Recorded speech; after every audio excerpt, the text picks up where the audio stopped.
Hey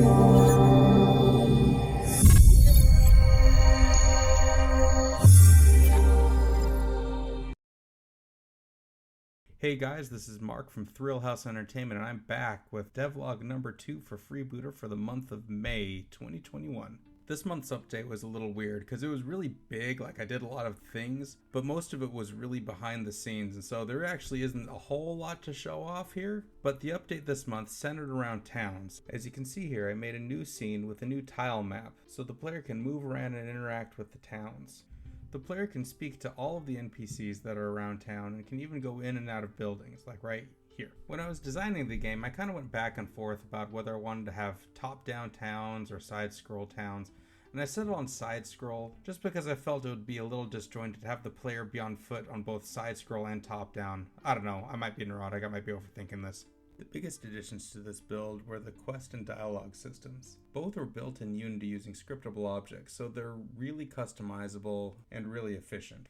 The dialogue system is set up in a branching tree format, like the Fallout games, except nowhere near as robust because that would take freaking forever.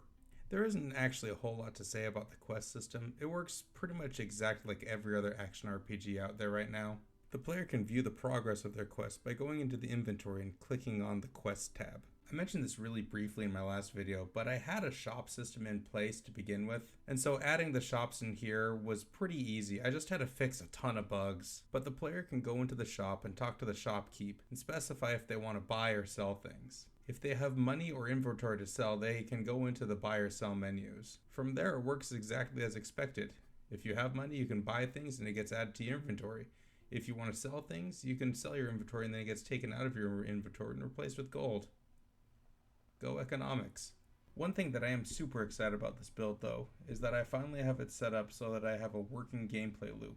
The game now has a working tutorial. It starts you out in the town, spits you out into the overworld, and then finally ends in the dungeon. You go through the dungeon, fight all the bad guys, and then finally at the end, we have a win screen.